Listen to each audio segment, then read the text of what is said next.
معزز حاضرین اور محترم خواتین، السلام علیکم ورحمۃ اللہ وبرکاتہ۔ اگرچہ گفتگو کا عنوان نجات کی راہ ہے، تاہم اس ضمن میں اس وقت صرف ایک سورت کے بارے میں گفتگو کا ارادہ ہے جس کا مرکزی مضمون یہی ہے، یعنی سورۃ العصر۔ اس سے پہلے کہ میں سورۃ العصر کے بارے میں کچھ عرض کروں، چند باتیں تمہیدی طور پر جان لیجیے۔ نمبر ایک، یہ قرآن حکیم کی مختصر ترین صورتوں میں سے ہے۔ صرف 3 صورتیں قرآن کی ہیں جو 3 آیات پر مشتمل ہیں، سورۃ العصر، سورۃ الکوثر، سورۃ النصر۔ 3 سے کم آیات پر کوئی سورت مشتمل نہیں ہے، تو 3 سب سے چھوٹی صورتوں میں سے ایک سورت سورۃ العصر ہے۔ نمبر 2 یہ کہ یہ قرآن حکیم کی اولین صورتوں میں سے ہے۔ قرآن کا اسلوب یہ ہے جو سورہ ہود میں بیان ہوا، کتاب احکمت آیاتہ ثم فصلت من لدن حکیم خبیر۔ یہ ایک ایسی کتاب ہے کہ جس کی آیات پہلے محکم کی گئیں اور پھر ان کی تفصیل بیان کی گئی اس ذات کی طرف سے جو حکیم اور خبیر ہے۔ ابتدا میں قرآن مجید کی چھوٹی چھوٹی صورتیں، لیکن یہ چھوٹی چھوٹی صورتیں مضامین کے اعتبار سے، حکمت کے اعتبار سے، ہدایت کے اعتبار سے اس محاورے کے مانند ہے کہ دریا کو یا سمندر کو کوزے میں بند کر دیا جائے۔ تیسری بات یہ کہ یہ قرآن حکیم کی جامع ترین صورت ہے۔ میرے انداز بیان کو پہچانیے، پہلے میں نے کہا یہ قرآن مجید کی مختصر ترین صورتوں میں سے ایک ہے، پھر میں نے عرض کیا یہ قرآن حکیم کی اولین صورتوں میں سے ایک ہے، اور اب میں کہہ رہا ہوں یہ قرآن حکیم کی جامع ترین صورت ہے۔ قرآن مجید کا موضوع ہے ہدایت۔ الف لام میم ذالک الکتاب لا ریب فیہ ھدی للمتقین۔ رمضان مبارک کی عظمت کے بارے میں بیان کیا، شہر رمضان الذی انزل فیہ القرآن ھدی للناس وبینات من الھدی والفرقان۔ قرآن سائنس کی کتاب نہیں ہے، اگرچہ سائنٹیفک ریفرنسز قرآن میں ہیں۔ قرآن تاریخ کی کتاب نہیں ہے، قرآن فلسفے کی کتاب نہیں ہے، یہ کتاب ہدایت ہے، فکری ہدایت، عملی ہدایت۔ اور وہ ہدایت جو ہے اس سورہ مبارکہ میں مختصر ترین الفاظ کے اندر سمو دی گئی۔ چنانچہ میں یہاں آپ کو امام شافعی رحمۃ اللہ علیہ کے 2 قول سنانا چاہتا ہوں جو اس سورہ مبارکہ کے بارے میں ہے۔ آپ نے فرمایا لو تدبر الناس هذه السورہ لوسعتهم۔ اگر لوگ صرف اس ایک سورت پر تدبر کریں، غور کریں، سوچیں، فکر کریں تو یہ ان کی ہدایت کے لیے کافی ہو جائے۔ اس سے بھی زیادہ بڑا قول جو مفتی محمد عبدہ نے اپنی تفسیر پارہ عم میں بیان کیا ہے، لو لم ينزل من القرآن سواها لکفت الناس۔ اگر قرآن میں سوائے اس ایک سورت کے اور کچھ نازل نہ ہوتا تب بھی لوگوں کی ہدایت کے لیے کافی تھی۔ اسی جامعیت کی بنا پر صحابہ کرام کا ایک طرز عمل امام رازی نے لکھا ہے، کان الرجلان من اصحاب النبی صلی اللہ علیہ وسلم اذا التقیا لم يتفرقا حتى يقرأ احدهما على الاخر سورة العصر۔ ثم یسلم احدهما علی الاخر. نبی اکرم صلی اللہ علیہ وسلم کے صحابہ کا معمول تھا کہ جب وہ باہم ملاقات کرتے تھے تو اس وقت تک علیحدہ نہیں ہوتے تھے جب تک ایک دوسرے کو سورۃ العصر نہ سنا لیں. اس کے بعد وہ پھر سلام کرتے تھے اور اپنے اپنے راستے پر چلے جاتے تھے. یعنی تذکیر کے لیے، یاد دہانی کے لیے، ہدایت کے جملہ مراحل کو واضح کرنے کے لیے ایک ایک لفظ میں یہ سورہ مبارکہ جو ہے واقعتاً اسی کی مثال ہے کہ سمندر کو کوزے میں بند کر دیا گیا. ایک اعتبار سے یوں بھی کہا جا سکتا ہے کہ یہ قرآن حکیم کے مضامین کا انڈیکس ہے. قرآن میں کچھ تاریخی واقعات بیان ہوئے ہیں، کچھ ازل کی باتیں بتائی گئیں، آدم کی تخلیق کا مرحلہ بتایا گیا، آدم و ابلیس کا قصہ بیان کیا گیا، پھر بہت سے انبیاء کے حالات بیان کیے گئے، پھر ہمیں آخرت کی خبریں دی گئیں. ان سب کی طرف اشارہ ہو گیا والعصر، زمانہ گواہ ہے. ان الانسان لفی خسر الا الذین آمنوا. اب یہ ایک بہت بڑا عنوان ہے قرآن کے مضامین کا، بہت جامع عنوان. آمنو، کن کن چیزوں پر ایمان، کس انداز میں ایمان، یہ تشریح قرآن میں ملے گی آپ کو مکی صورتوں کے اندر.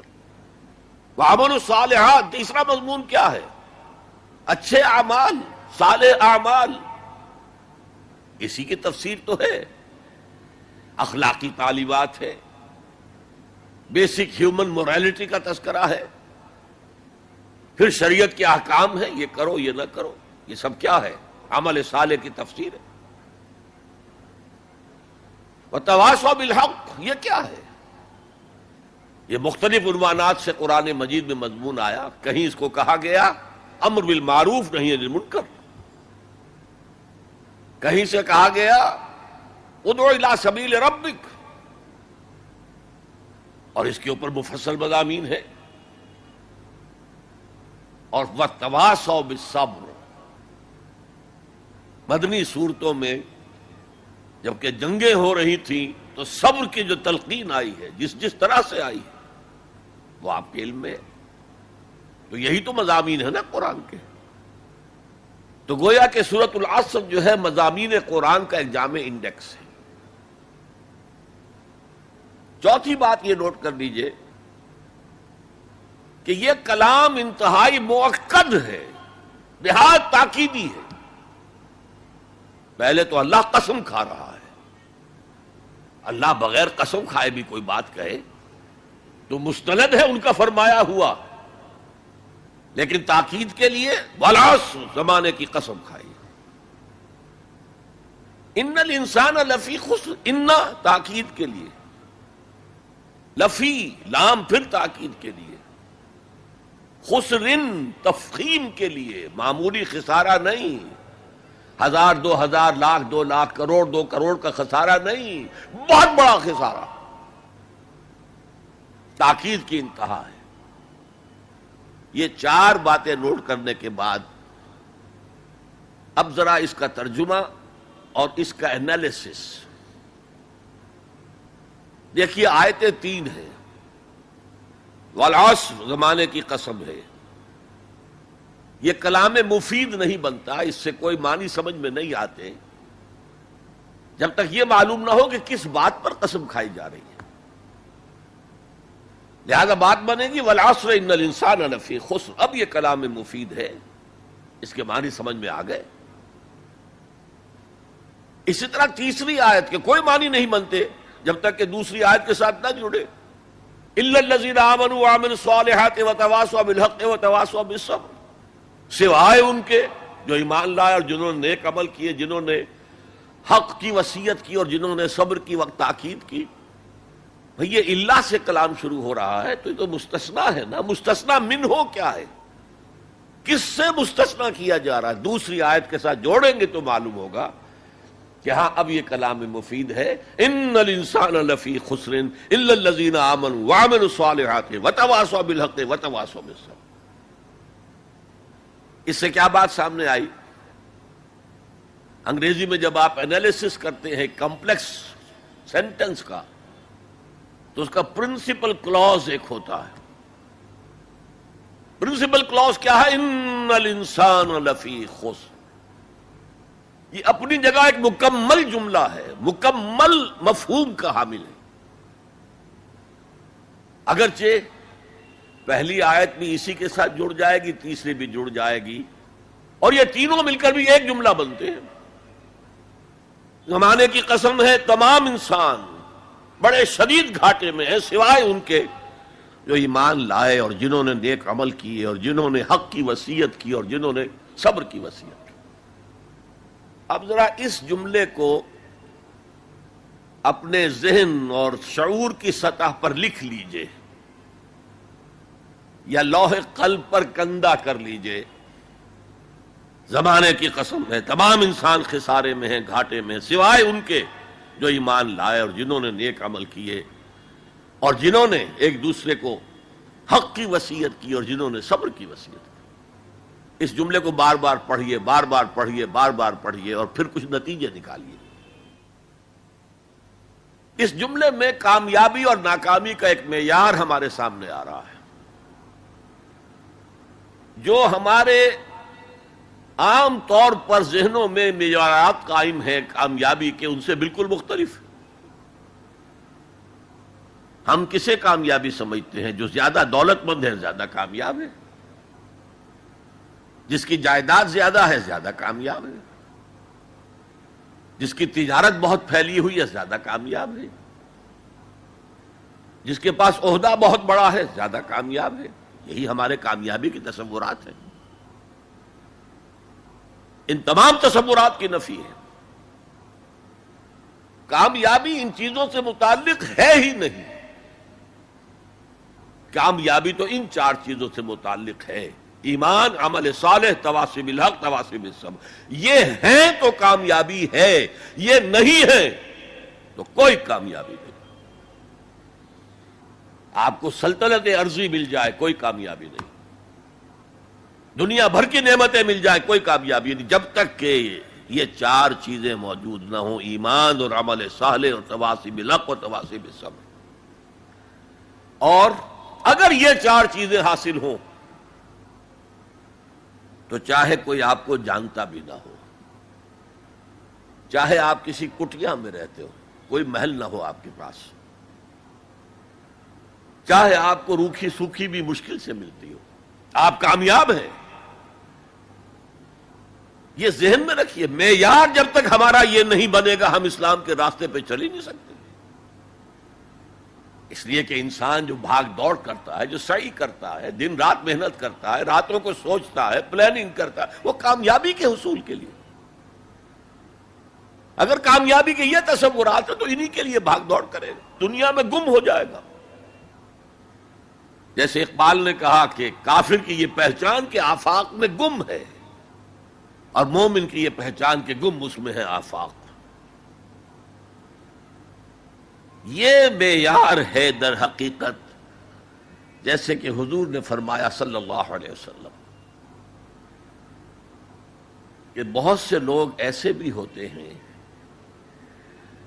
جو اگر کسی محفل میں جانا چاہیں تو بار نہ پا سکیں، انہیں اجازت ہی نہ ملے۔ اگر وہ کہیں رشتہ کرنا چاہے تو کوئی انہیں رشتہ نہ دے۔ لیکن اللہ کی نگاہ میں ان کا وہ مقام ہوتا ہے کہ اگر وہ بھولے سے کسی بات پر قسم کھا لیں تب بھی اللہ ان کی قسم کی لاج رکھتا ہے۔ آپ سوچئے ابو ہریرہ کا کیا مقام تھا، ابو ذر کا کیا مقام تھا۔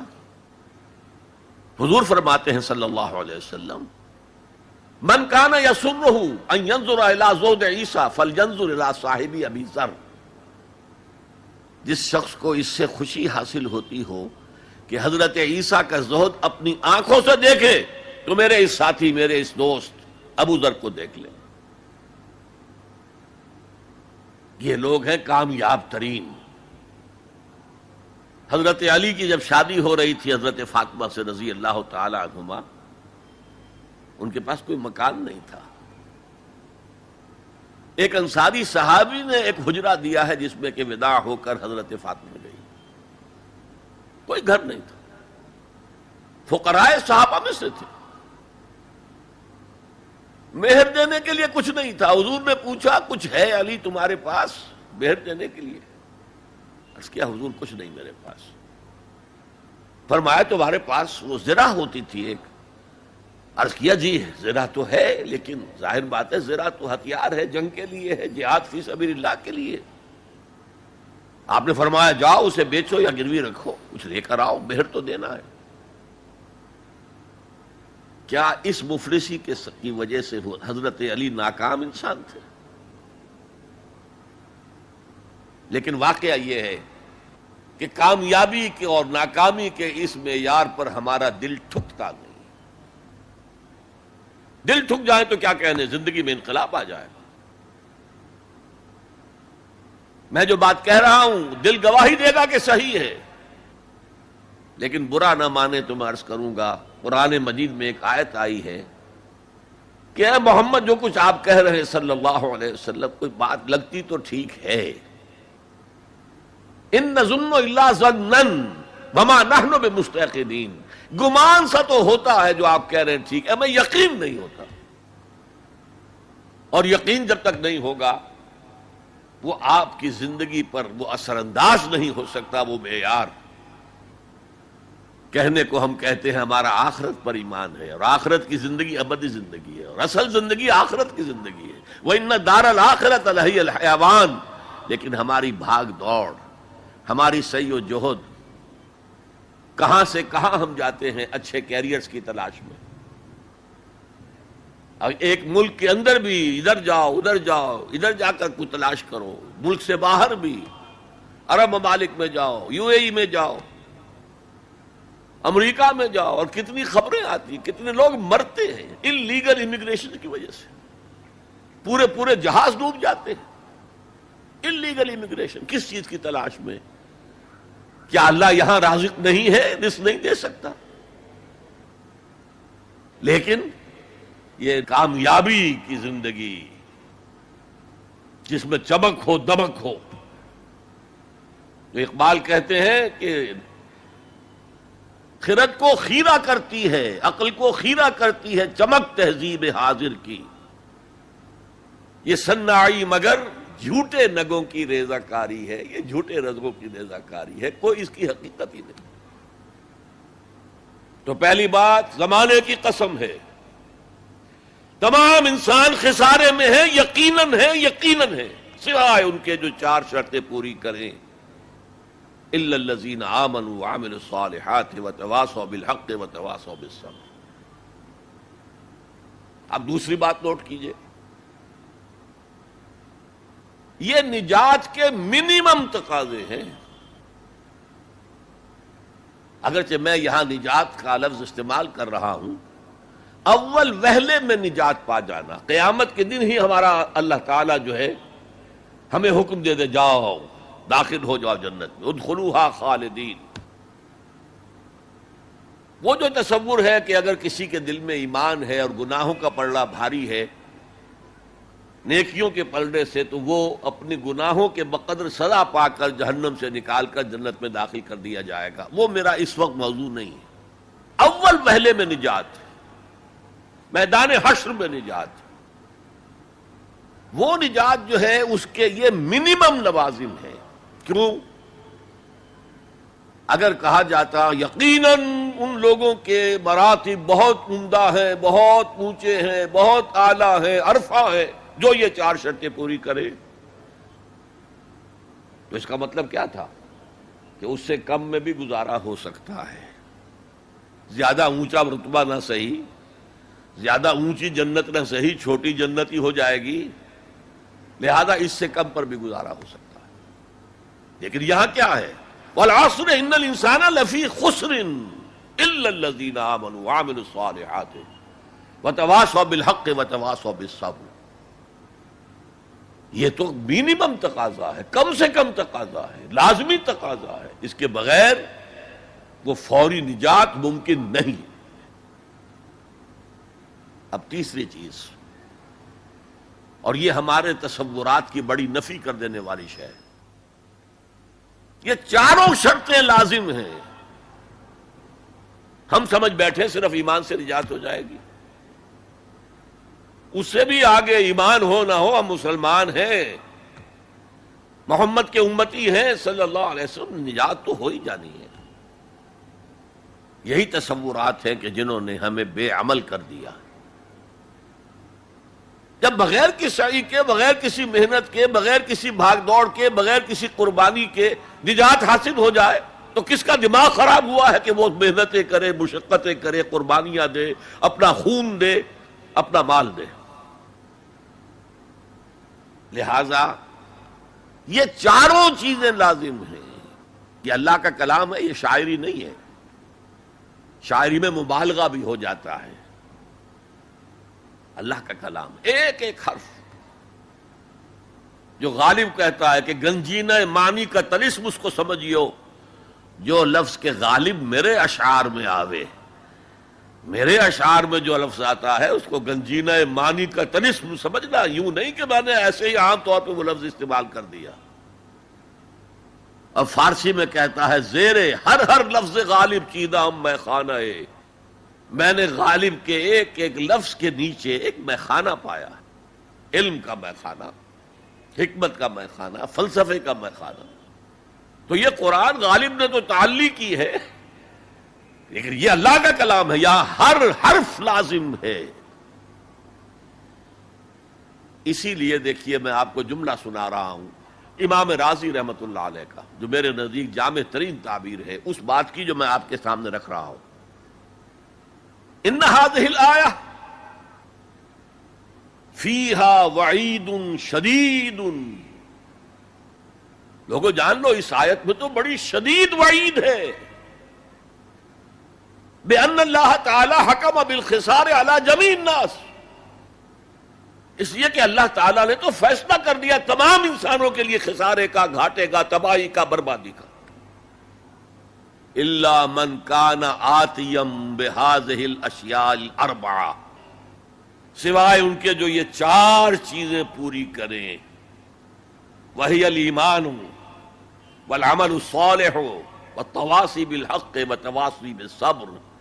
اب غور سے سنیے. فدل ذالک ان النجات معلقۃ بمجموع هذه الاشیاء.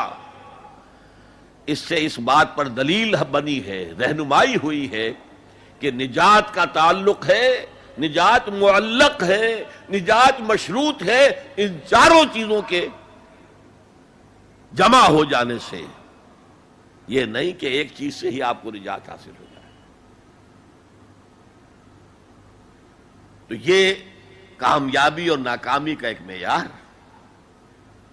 اور پھر یہ کہ اس معیار میں چاروں چیزیں لازم. اگرچہ ایک بات ہوگی، ہو سکتا ہے پہلی چیز میں انسان بہت اونچا ہو، دوسری میں اتنا اونچا نہ ہو، تیسری میں پھر اونچا ہو، چوتھی میں اتنا اونچا، یہ تو ہو جائے گا. لیکن بنیادی طور پر یہ چاروں شرطیں پوری ہوں گی تو نجات ملے گی، ورنہ نہیں. اس سورہ مبارکہ کے بارے میں یہ بنیادی باتیں آپ کے سامنے عرض کر کے اب میں آپ سے یہ بات کہنا چاہتا ہوں کہ قرآن کے سمجھنے کے دو درجے ہیں.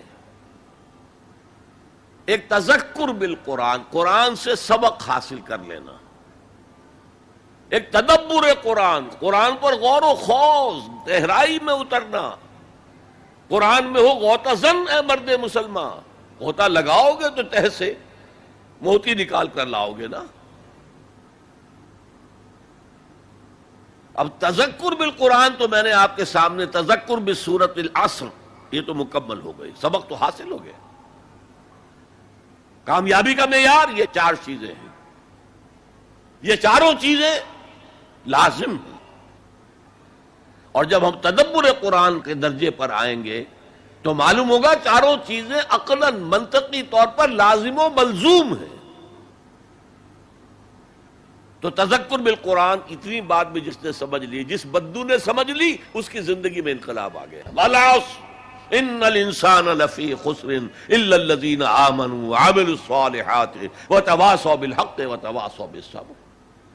جو حاصل تھا، جس کو میں مثال دیا کرتا ہوں کہ اگر سمندر میں کوئی آئل ٹینکر جو ہے وہ لیک کر جائے، ٹوٹ جائے تو کیا ہوتا ہے؟ تیل سمندر کی سطح پر پھیل جاتا ہے، نیچے نہیں جاتا. اسی طرح قرآن کا تیل، قرآن کا مغز، قرآن کی ہدایت اس کی سطح پر موجود ہے. اسی لیے کہا گیا کہ تذکر بالقرآن نہایت آسان ہے، کیونکہ سطح پر موجود ہے. اس کے لیے گہری غوطہ زنی کی ضرورت نہیں ہے. وَلَقَدْ يَسَّرْنَا الْقُرْآنَ لِلذِّكْرِ فَهَلْ مِن مُدَّكِرٍ. یاد دہانی حاصل کرنے کے لیے ہم نے قرآن کو بہت آسان کر دیا ہے. تو ہے کوئی نصیحت اخذ کرنے والا؟ ہے کوئی بنیادی ہدایت کا طالب؟ فَهَلْ مِن مُدَّكِرٍ. تذکر بالقرآن کے اعتبار سے قرآن دنیا کی آسان ترین کتاب ہے. تدبر قرآن کے اعتبار سے یہ دنیا کی مشکل ترین کتاب ہے. کسی انسان کے لیے اس کی تہ میں پہنچ جانا ممکن نہیں ہے. بس مستثنا اگر ایک ذات ہو سکتی ہے تو حضور صلی اللہ علیہ وسلم کی ذات مبارکہ ہے.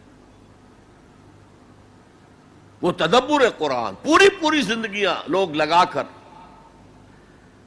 یہ نہیں کہہ سکے کہ ہم نے پورا قرآن سمجھ لیا ہے. 30 جلدوں میں امام رازی تفسیر لکھ رہے ہیں، لیکن کتنے ہی مقامات پہ آخر میں کہتے واللہ عالم، اللہ بہتر جانتا ہے. بس یہ میرا خیال یہ ہے، میں یقین سے نہیں کہہ سکتا. جیسے اقبال کا جو خطبات ہیں، اقبال کے جو مدراس میں دیے گئے تھے، The Reconstruction of Religious Thought in Islam، فلسفہ اسلام پر وہ آج کے دور میں علم الکلام کے اعتبار سے بنیادی کتاب. لیکن اس کے دیباچے میں لکھتے ہیں میرا یہ دعویٰ نہیں ہے کہ جو کچھ میں نے کہا ہے وہی صحیح ہے. ہو سکتا ہے کہ وقت گزرنے کے ساتھ صحیح تر باتیں سامنے آئیں.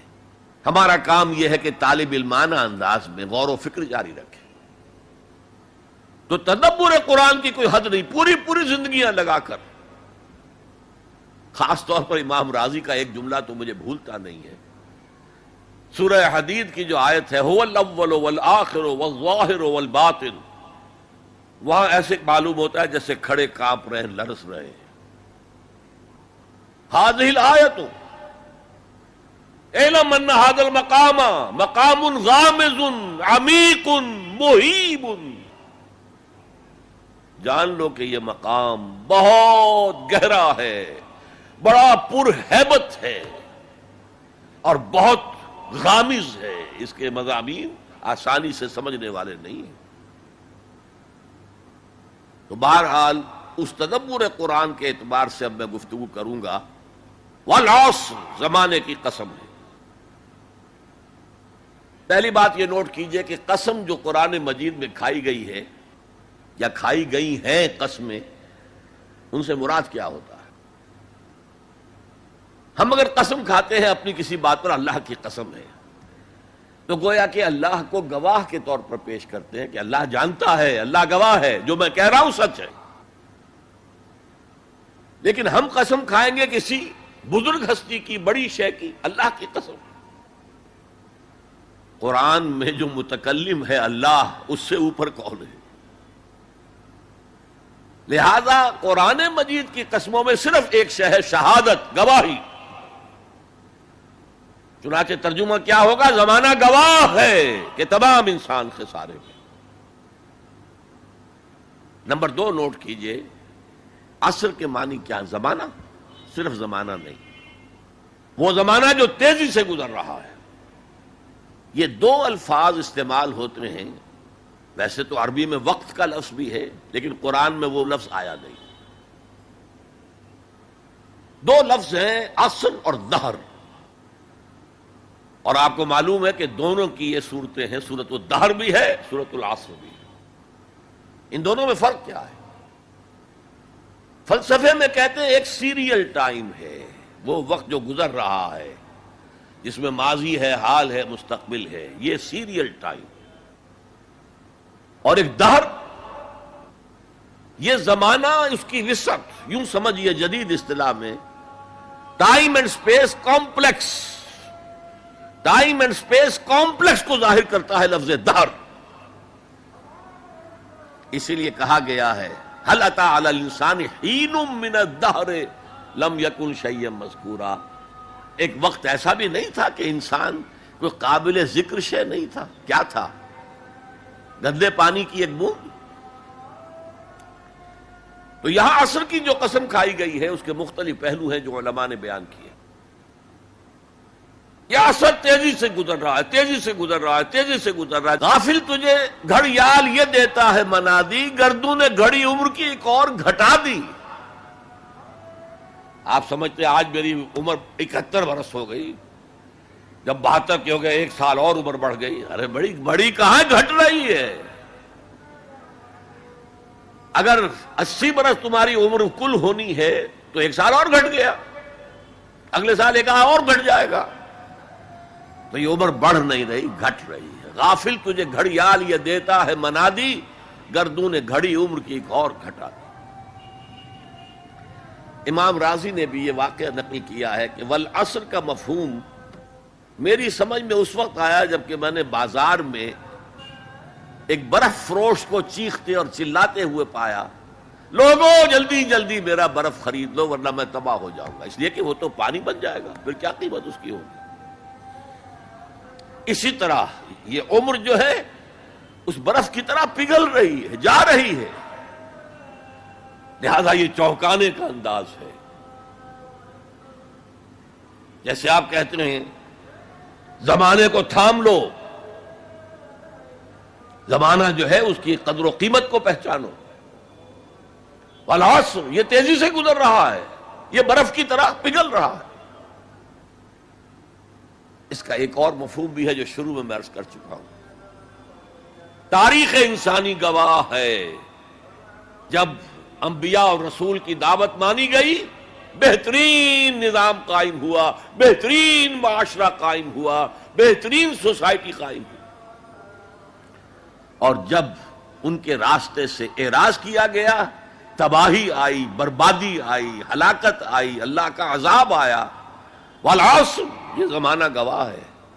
یاد کر لو قوم نوح کے انجام کو، یاد کر لو قوم ہود کے انجام کو، یاد کر لو قوم صالح کے انجام کو، یاد کر لو قوم لوط کے انجام کو، یاد کر لو قوم مدین کے انجام کو، یاد کر لو آل فرعون کے انجام کو۔ والعصر ان الانسان لفی خسر الا الذین آمنوا وعملوا الصالحات وتواصوا بالحق وتواصوا بالصبر۔ مجھے ایک انگریزی نظم کا بھی ایک سٹینزا یاد آ رہا ہے،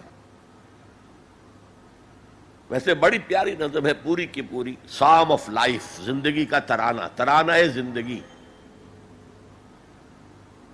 اس کا جو سٹینزا میں سنانا چاہتا ہوں، art is long and time is fleeting and our hearts, though stout and brave, still like muffled drums are beating funeral marches to the grave۔ کام تو بہت بڑا ہے، بہت لمبا پڑا ہوا ہے، اور یہ وقت بھاگ رہا ہے، دوڑ رہا ہے۔ عصر کہتے ہیں تیزی سے دوڑنے والا وقت، اعصار کہتے ہیں آندھی، جھکڑ، تیز ہوا، اعصار۔ عصر کا وقت وہ ہے جبکہ تیزی سے دن ختم ہو رہا ہے۔ Art is long and time is fleeting and our hearts though stout and brave، اگرچہ ہمارے دل ابھی بڑے مضبوط ہیں، بڑی بہادری ہے، still like muffled drums are beating funeral marches to the grave۔ یہ آپ کے سمجھ میں آئے گا جب کوئی جنرل، بڑا فوجی افسر جو ہے وہ مرتا تھا، اس کا جنازہ جو ہے کیریئر پر رکھ کر اس کی قبر کی طرف لے کر جاتے تھے، اور ڈرم بجایا جاتا تھا، لیکن ڈرم کے اوپر کپڑا چڑھا دیا جاتا تھا، وہ اس کی شارپ نہیں آتی تھی وائس، بلکہ دبی ہوئی، مفل ڈرمز۔ تو اگرچہ ہمارے دل بہت توانا ہے، فی الحال کوئی بیماری ابھی نہیں آئی ہے، لیکن ہم تو در حقیقت still like muffled drums are beating hard beat کا لفظ، جس طرح کہ وہ ڈرم بجایا جا رہا ہے، بیٹنگ آف دی ڈرم، اسی طرح بیٹنگ آف دی ہارٹ، اس کے ساتھ ہم قدم بقدم اپنے گریو، اپنی قبر کی طرف جا رہے ہیں۔ یہ ہے والعصر، زمانے کی قسم ہے، زمانہ گواہ ہے، ان الانسان لفی خسر۔ میں عرض کر چکا ہوں یہ مرکزی آیت ہے، مرکزی مضمون ہے، اسے آپ کہہ سکتے ہیں انسان کا حزنیہ، ہیومن ٹریجڈی۔ آپ کو معلوم ہے گوتم بدھ کیا بپتا پڑی تھی اس پر کہ شہزادہ تھا کپل وستو کا، محل میں رہتا تھا، جوان بیوی تھی، ایک بچہ بھی، بیٹا وہ بھی تھا، جوان بیوی کو اور بیٹے کو چھوڑ کر جنگلوں میں نکل گیا۔ کیوں؟ اس نے دیکھا دنیا میں دکھ بہت ہے۔ کہیں وہ دیکھا اس نے اندھا ایک آدمی ہے، وہ ٹھوکریں کھا رہا، گر رہا ہے۔ کہیں دیکھا کسی کا بچہ جو ہے عالم نزع میں ہے، کوئی کچھ نہیں کر سکتا، رو رہے ہیں، پیٹ رہے ہیں۔ کہیں دیکھا جنازہ جا رہا، کندھے کے اوپر رکھ کر لے جا رہے ہیں۔ تو اس کے فکر کا مرکزی نقطہ کیا ہے؟ سروم دکھم، یہاں تو دکھ ہی دکھ ہے اور کچھ نہیں ہے۔ اس دکھ سے سیلویشن حاصل کرنے کے لیے وہ نکل گئے۔ اب کیا اسے ملا کیا نہیں ملا اسے چھوڑ دیجئے،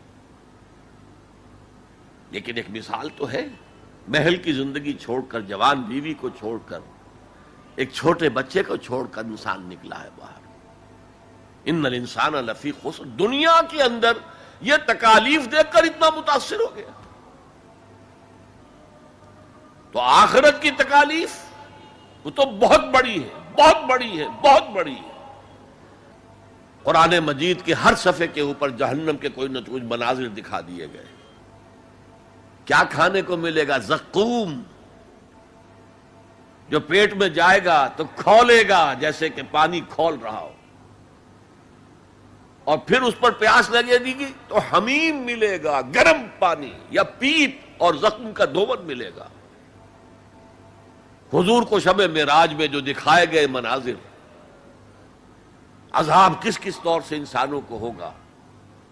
وَالْعَصْرِ إِنَّ الْإِنسَانَ لَفِي خُسْرٍ، اور میں عرض کر چکا ہوں خسرن ہے، یہاں الخسر نہیں ہے۔ الخسر ہوتا تو کوئی خاص خسارہ، خسرن یہ قاعدہ ہے عربی زبان میں، تنکیر نکرہ جو آتا ہے تفخیم کے لیے آتا ہے، بہت بڑا خسارہ، بہت بڑا گھاٹا۔ اب جو اس سے استثناء کی چار شرائط ہیں ان کو سمجھیے۔ سب سے پہلے ایمان، اب یہاں تو ایک لفظ آیا ایمان، اللہ پر ایمان، رسولوں پر ایمان، آخری رسول اور آخری نبی پر ایمان، کتابوں پر ایمان اور آخری کتاب قرآن پر ایمان، بعث بعد الموت پر ایمان، حساب کتاب پر ایمان، جزا و سزا پر ایمان، جنت اور دوزخ پر ایمان۔ یہ ایمانیات ہیں۔ میں نے عرض کیا تھا یہ ایک عنوان ہے، کتنی لمبی لمبی بحثیں قرآن مجید میں ان میں سے ہر ایک چیز کے بارے میں آئی ہیں مکی صورتوں کے اندر۔ لیکن اس وقت جو بات میں آپ کو بتانا چاہتا ہوں، وقت کم ہے، اس ایمان کے دو لیول سمجھ لیجئے، یا دو قسمیں سمجھ لیجئے، یا دو ایسپیکٹ سمجھ لیجئے۔ اور یہ مجھے امید ہے کہ بہت سے حضرات نے بچپن میں یاد کیا ہوگا، ایمان مجمل، آمنت باللہ کما ہوا باسمائہ وصفاتہ وقبلت جمیع احکامہ اقرار باللسان وتصدیق بالقلب۔ ایمان کے یہ دو درجے ہیں، زبان سے اقرار، جو کہے کسی مذہب کا ماننے والا ہو، ہندو ہو، سکھ ہو، پارسی ہو، عیسائی ہو، جو کہے اشہد ان لا الہ الا اللہ واشہد ان محمد رسول اللہ، ایسے ہے محسوس ہوتا ہے کہ ایک لائن کھینچی ہوئی تھی، پہلے ادھر تھا فوراً ادھر آ گیا۔ یہ ہے اقرار باللسان، لیکن اس ایمان کا فائدہ صرف اس دنیا میں ہے، یعنی ہم ایک دوسرے کو مسلمان سمجھیں۔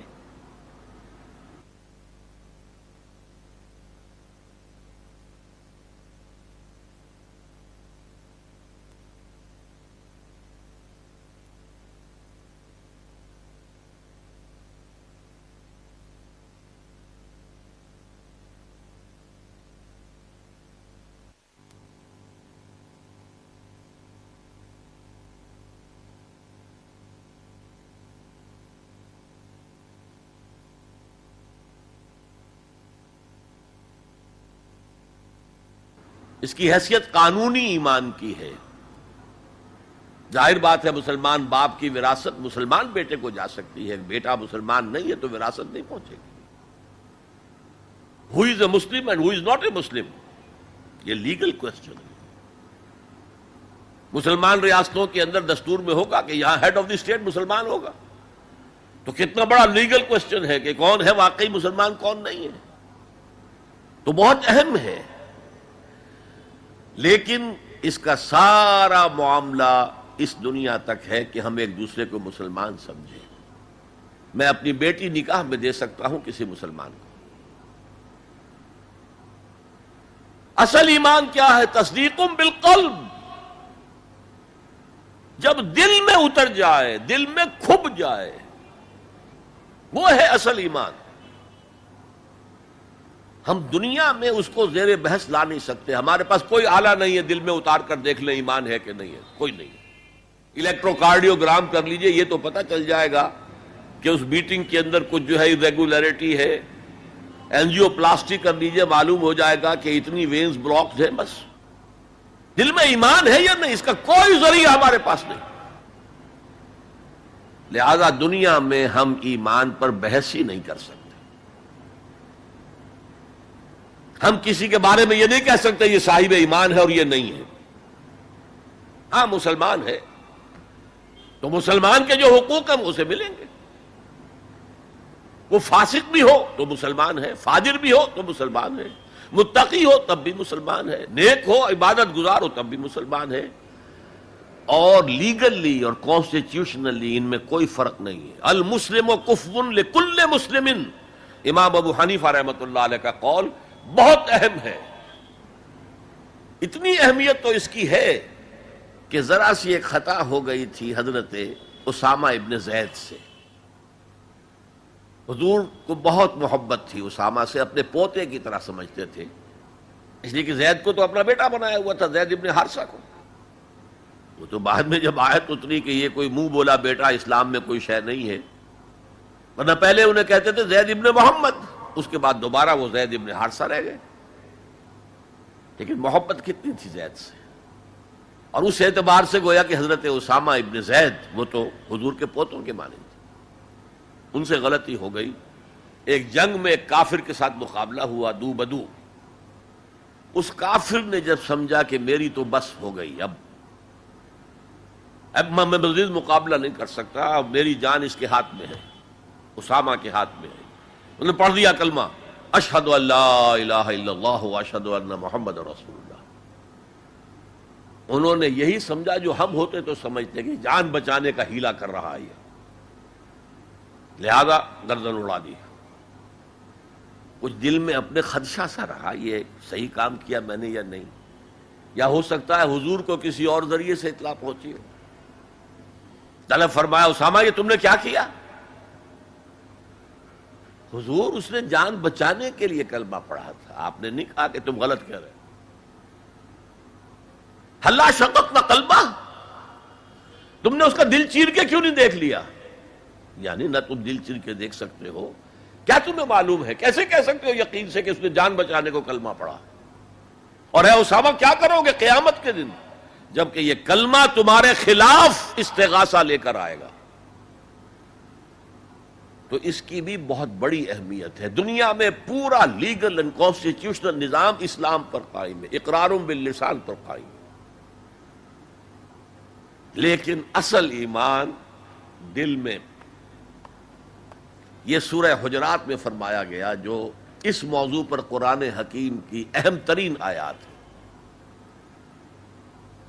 آیت نمبر 14 ہے یہ، قالت الاعراب آمنا قل لم تؤمنوا ولکن قولوا اسلمنا. اے نبی یہ بدو جو ہیں یہ کہہ رہے ہیں ہم ایمان لے آئے، دعویٰ کر رہے ہیں ایمان کا. آپ ان سے کہہ دیجئے تم ایمان ہرگز نہیں لائے ہو، یوں کہو کہ ہم مسلمان ہو گئے ہیں، ہم نے اطاعت قبول کر لی. وَلَمَّا يَدْخُلِ الْإِيمَانُ فِي قُلُوبِكُمْ، ابھی تک ایمان تمہارے دلوں میں داخل نہیں ہوا. اللہ تو کہہ سکتا ہے نا. یہ کون سے بدو تھے اصل میں جان لیجئے.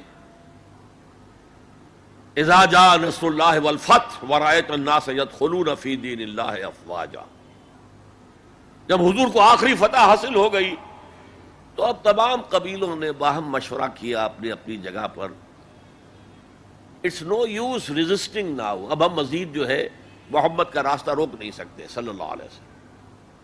چلو چلیں اور چل کر اسلام لے آئے. اب اس وقت جو اسلام لائے لوگ، ان کی 3 حالتیں ہو سکتی تھی. ایک تو یہ کہ واقعی ایمان دیانت کے ساتھ، شعور کے ساتھ، خلوص کے ساتھ ایمان لائے ہو تو وہ مومن ہو گئے. اور ایسا بھی ہو سکتا ہے کچھ لوگوں نے سوچا کہ اب تو ہمارا بس جو ہے نہیں چل رہا ہے، ابھی تو دبک جاؤ ذرا، پھر موقع کا انتظار کر کے کھڑے ہوں گے دوبارہ اور پھر ہم ان کو ختم کر دیں گے. جیسے کہ ہوا حضور کے انتقال کے بعد کتنے بڑے بڑے فتنے اٹھے. جھوٹے نبی کھڑے ہو گئے، مانعین زکوٰۃ کھڑے ہو گئے. تیسرا کہ نہ تو مثبت طور پر ان کے دلوں میں ایمان تھا، نہ منفی طور پر دھوکہ دینا مقصود تھا. بس ٹھیک ہے سب جا رہے ہیں ہم بھی ایمان لے آتے ہیں. نہ ایمان نہ نفاق. وہ پہلے جنہوں نے دھوکہ دینے کے لیے اور ٹائم گین کرنے کے لیے اور اس لیے کہ اب ہمارا بس نہیں چل رہا ہے پھر دیکھیں گے پھر کھڑے ہوں گے، جو انہوں نے یہ کیا وہ منافق. جو صدق کے دل سے ایمان لائے وہ مومن. درمیان میں وہ جو رہ گئے وہ مسلم تو ہیں، منافق بھی نہیں ہے، مومن بھی نہیں. اس بحث پر ایک عنوان قائم کیا ہے امام ابن تیمیہ نے، اثبات الاسلام بغیر الایمان، بغیر ایمان کے اسلام کا اثبات. اس لیے کہ جب قرآن یہ کہہ رہا ہے قالت الاعراب آمنا قل لم تؤمنوا ولکن قولوا اسلمنا ولما يدخل الايمان في قلوبكم، لیکن اگر تم اللہ اور اس کے رسول کی اطاعت کرتے رہے تو ہم تمہارے اعمال میں سے کچھ کمی نہیں کریں گے. اس کا مطلب کیا ہوا؟ منافق تو نہ ہوئے. اگر منافق ہوتے تو منافق کا تو کوئی عمل قبول نہیں. لہذا نہ مومن نہ منافق بلکہ مسلم، صرف مسلم، صرف مسلم. آج کے مسلمانوں کا آپ اگر جائزہ لیں، تجزیہ کریں، عظیم اکثریت 1,00,000 میں سے 99,999 اس کیٹیگری میں فال کریں گے. ایمان کہاں ہے؟ یقین کہاں ہے؟ ہر شخص اپنے گریبان میں جھانکے مرنے کے بعد جی اٹھنے کا یقین ہے؟ کیا یقین ہے کہ اصل زندگی آخرت کی زندگی ہے؟ وَإِنَّ دَارَ الْآخِرَةَ لَهِيَ الْحَيَوَانُ. یقین ہے؟ یقین ہے کہ یہ قرآن اللہ کا کلام ہے؟ سورہ واقعہ کی آیات، أَفَبِهَذَا الْحَدِيثِ أَنْتُمْ مُدْهِنُونَ وَتَجْعَلُونَ رِزْقَكُمْ أَنَّكُمْ تُكَذِّبُونَ. تم اپنے عمل سے قرآن کی تکذیب کر رہے ہو. کہتے تو ہو قرآن اللہ کا کلام ہے، ہمارا عقیدہ ہے. اللہ نے سود کو حرام کیا، تم سودی کاروبار کر رہے ہو. مَا آمَنَ بِالْقُرْآنِ مَنِ اسْتَحَلَّ مَحَارِمَهُ. کوئی ایمان نہیں ہے قرآن پر اس شخص کا جس نے اللہ کی حرام کردہ شے، قرآن کی حرام کردہ شے کو اپنے لیے جائز ٹھہرا لیا. تو یہ ایمان ہے اصل میں وہ شے جو دل میں داخل ہو جائے. چنانچہ یہاں تو نفی کی گئی نا اس کی. تم اپنے آپ کو مسلمان کہہ سکتے ہو، مومن نہیں کہہ سکتے. لیکن صحابہ کرام جو سچے اور پکے مومن تھے ان کے بارے میں کیا فرمایا؟ وَلَٰكِنَّ اللَّهَ حَبَّبَ إِلَيْكُمُ الْإِيمَانَ وَزَيَّنَهُ فِي قُلُوبِكُمْ. اللہ نے تمہارے نزدیک ایمان کو محبوب کر دیا ہے اور اسے تمہارے دلوں کے اندر کھبا دیا ہے، مزین کر دیا ہے، منور کر دیا ہے تمہارے دلوں کو. دل کا ایمان یہ ہے اصل ایمان. اور اصل ایمان کی تعریف کیا ہے پھر؟ دیکھیے کس قدر نیچرل سیکوینس ہے، منطقی بات ہے. یہ بدو کہہ رہے ہیں ہم ایمان لے آئے، اے نبی کہہ دیجئے تم ایمان ہرگز نہیں لائے ہو. ما آمن تم نہیں آیا ہے، لم تؤمنوا یہ تاکید کے لیے ہوتا ہے، بہت تاکید. ہرگز ایمان نہیں لائے ہو. ولکن قولوا اسلمنا بلکہ کہو کہ ہم اسلام لے آئے ہیں، ہم نے اطاعت قبول کر دی. ولما يدخل الايمان في قلوبكم ابھی تک ایمان تمہارے دلوں میں داخل نہیں آیا. وَإِن تُطِيعُوا اللَّهَ وَرَسُولَهُ لَا يَلِدْكُم مِّنْ أَعْمَالِكُمْ شَيْئًا إِنَّ اللَّهَ غَفُورٌ رَّحِيمٌ. اس حالت میں بھی اگر تم اللہ اور اس کے رسول کی اطاعت کرتے رہو گے تو یہ اللہ تعالیٰ چونکہ غفور اور رحیم ہے یہ رعایت کرے گا کہ تمہارے اعمال کو تسلیم کر لے گا اور اس کے اجر سے تمہیں محروم نہیں کرے گا. لیکن اصل سیکوینس جو میں بتا رہا تھا، اب اس آیت کے نتیجے میں سوال پیدا ہو گیا نا. ڈیفائن ایمان. Tell us what is ایمان. We want to be accepted as momins. تو بتایا جائے ایمان کیا ہے، اس کے تقاضے کیا ہے. کانٹیکسٹ کے اعتبار سے یہ قرآن مجید کی اہم ترین آیت ہے ایمان کو ڈیفائن کرنے کے لیے. انما المؤمنون الذين آمنوا بالله ورسوله ثم لم يرتابوا وجاهدوا باموالهم وانفسهم في سبيل الله. مومن تو صرف وہ ہیں جو ایمان لائے اللہ پر، اس کے رسول پر، پھر شک میں ہرگز نہیں پڑے، یقین کی کیفیت ہو گئی. ابھی آپ نے سورہ تکاثر سنی تھی. عین الیقین، علم الیقین. ایک تیسرا درجہ اور ہے حق الیقین. یقین کے بھی 3 درجے ہیں، معمولی بات نہیں ہے. ایک ہے حدیث میں جسے کہا گیا احسان. حضرت جبرائیل نے حضور سے پوچھا اخبرنی عن الاحسان. آپ نے فرمایا ان تعبد اللہ. ایک روایت میں ان تعمل للہ ہے، تیسری روایت میں ان تخشى اللہ کانک تراہ فإن لم تکن تراہ فإنہ یراک. احسان یہ ہے کہ تم اللہ کی عبادت کرو یا اللہ کے لیے عمل کرو، بھاگ دوڑ کرو، یا اللہ کا خوف تمہارے دلوں میں ہو اس طرح گویا کہ تم اللہ کو اپنی آنکھوں سے دیکھ رہے ہو. یہ احسان ہے، یقین کا وہ درجہ. تو انما المؤمنون الذین آمنوا باللہ ورسولہ ثم لم یرتابوا، پھر انہوں نے شک ہرگز نہیں کیا. وجاہدوا باموالہم وانفسہم فی سبیل اللہ، اور پھر جہاد کیا انہوں نے اپنے مالوں کے ساتھ، اپنی جانوں کے ساتھ اللہ کی راہ. یہ ذرا تفصیل طلب مسئلہ ہے، جہاد سے مراد کیا ہے، کسی اور موقع پر انشاءاللہ اس پر روشنی ڈالوں گا. لیکن اس وقت موضوع کے اعتبار سے کیا بات تھی کہ ایمان کے 2 درجے ہیں. ایک ایمان قانونی ہے جو اقرار باللسان پر مبنی ہے، ایک ایمان حقیقی ہے جو قلبی یقین سے عبارت ہے. اب ایک نیا مسئلہ سامنے آتا ہے، آیا اعمال ایمان کا حصہ ہیں یا ایمان پر مستضاد کوئی حقیقت ہے اعمال صالحہ؟ کیونکہ اگلی شرط کیا ہے؟ وَعَمِلُوا الصَّالِحَاتِ إِلَّا الَّذِينَ آمَنُوا وَعَمِلُوا الصَّالِحَاتِ. اب اس میں آپ کو شاید حیرت بھی ہوگی، ہمارے 2 سب سے بڑے امام اس میں بالکل متضاد آراء رکھتے ہیں. امام ابو حنیفہ کہتے ہیں عمل ایمان کا حصہ نہیں ہے، وہ ایک علیحدہ ایڈیشنل چیز ہے، اور وہ نہ گھٹتا ہے نہ بڑھتا ہے، ایک سٹیٹ میں رہتا ہے. یہ ہے رئیس الفقہاء، اور سید المحدثین امام بخاری کہتے ہیں الایمان قول وعمل ویزید وینقص. ہے نا متضاد بات؟ ایمان تو قول اور عمل کے مجموعے کا نام ہے.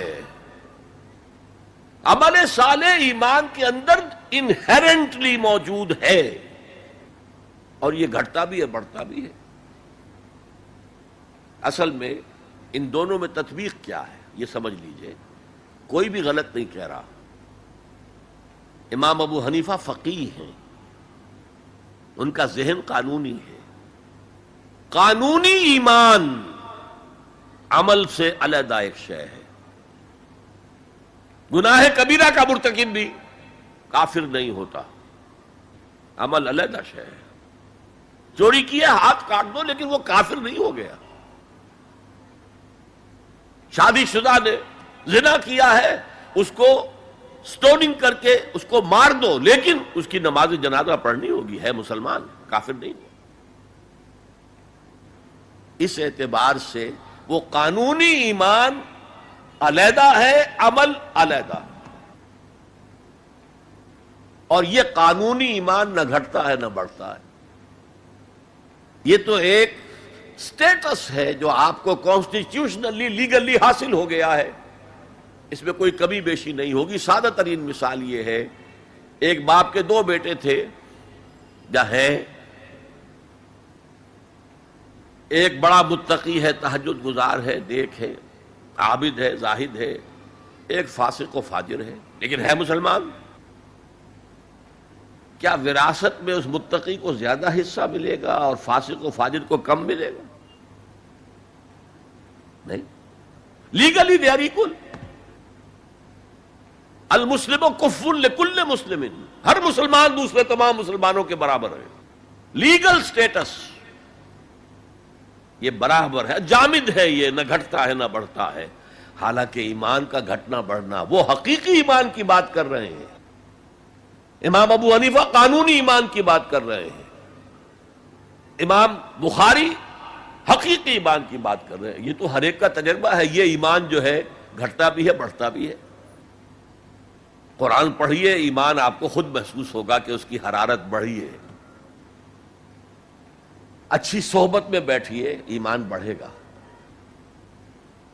آوارہ قسم کے لوگوں میں بیٹھ کر گپے لڑائیے، ایمان گھٹے گا. خود محسوس ہو جائے گا کہ کوئی برف کی طرح کچھ ہے اندر پگھل رہی ہے. قرآن میں آتا زادتہم ایمانا، ان کے ایمان کے اندر اضافہ ہو گیا. تو کیسے کہا جا سکتا ہے ایمان گھٹتا بڑھتا نہیں ہے؟ ایمان حقیقی گھٹتا بھی ہے بڑھتا بھی ہے. لیکن قانونی ایمان یہ ایک جامد سٹیٹس ہے، ایک لیگل کانسٹیٹیوشنل سٹیٹس ہے. یہ نہ گھٹتا ہے نہ بڑھتا ہے. اور عمل اس کے اندر داخل نہیں ہے، عمل اس پر مستضاد ہے، علیحدہ شے. تو پہلی شرط کے بارے میں اس قدر باتیں میں نے بتائیں، زیادہ تفصیل میں جانے کا موقع دیں. اب دوسری شرط کیا ہے؟ وَعَمِلُ الصَّالِحَاتِ. دیکھیے عربی زبان میں عمل اور فعل یہ دونوں الفاظ مترادف ہیں. تفعلون، یفعلون، تعملون، یعملون، لیکن ان دونوں میں فرق ہے. فعل کوئی بھی فعل ہے جو آپ سے سرزد ہو گیا، چاہے ارادی طور پر چاہے غیر ارادی طور پر. عمل وہ ہے جو ارادے کے تحت کیا جائے، جس میں جد و جہد ہو، جس میں محنت ہو، جس میں مشقت پڑتی ہے. تو فعل اور عمل کے درمیان زمین و آسمان کا فرق ہے. عمل محنت چاہتا ہے، جد و جہد چاہتا ہے، سعی چاہتا ہے. اور صالح سے مراد کیا ہے؟ باصلاحیت، جس میں گرو کرنے کی صلاحیت ہو. صالح اس عمل صالح جس سے کہ انسانی شخصیت نشو و نما پائے، اس کی انٹرنل پرسنالٹی، اقبال کے اصطلاح میں اس کی خودی، اس کی انا، اس کی ایگو، اس کی روحانی شخصیت ترقی پائے، نشو و نما پائے، بلندی پر جائے، اس مقام کو حاصل کرنے کی کوشش کرے کہ جس مقام پر اللہ نے انسان کو پیدا کیا تھا. والتین والزیتون وطور سینین وہذا البلد الامین لقد خلقنا الانسان فی احسن تقویم، بہترین سطح پر پیدا کیا، مسجود ملائک بنایا، اپنا خلیفہ قرار دیا. ثم رددناہ اسفل سافلین، پھر نیچوں میں سب سے نیچے پھینک دیا. فرشتے ہم سے اونچے، جنات بھی ہم سے اونچے. جنات کہاں کہاں تک جاتے ہیں؟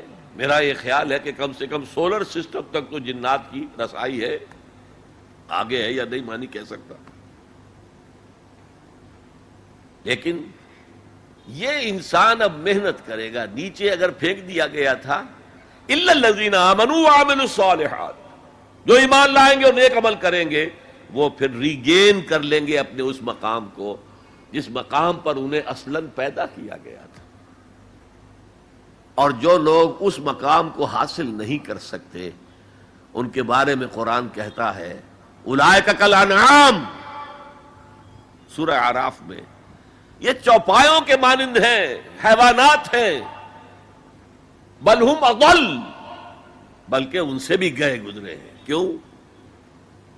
حیوان کو جس سطح پر پیدا کیا گیا اس پر اپنی زندگی گزار رہا ہے، اس سے اوپر کی کوئی صلاحیت دی ہی نہیں گئی. انسان کو لقد خلقنا الانسان فی احسن تقویم، اگر انسان حیوان کی سطح پر گر جائے جیسے کہ آج گر چکا ہے تو وہ حیوانات سے بدتر ہے. اولئک کالانعام بل ہم اضل لہم قلوب لا یفقہون بہا لہم اعین لا یبصرون بہا لہم آذان لا یسمعون بہا. ان کا دل ہے اس سے غور نہیں کرتے، آنکھیں ہیں ان سے دیکھتے نہیں ہیں، کان ہیں ان سے سنتے نہیں ہیں. کیا ابو جہل آنکھ سے نہیں دیکھتا تھا؟ کیا ابو جہل کان سے نہیں سنتا تھا؟ یہ وہ انر شخصیت ہے آپ کی، وہ روحانی شخصیت ہے آپ کی جو دیکھتی ہے بغیر ان آنکھوں کے، جو سنتی ہے بغیر ان کانوں کے، جو غور و فکر کرتی ہے اس عقل سے نہیں بلکہ اس قلب سے. تو اللہ نے تو سب کچھ دیا تھا، ہر ایک میں وہ روح پھونکی ہوئی ہے، لیکن یہ لوگ اپنی اس روح سے بیگانہ ہو گئے ہیں، بھول گئے ہیں کہ ہمارے اندر کوئی ڈیوائن ایلیمنٹ بھی ہے.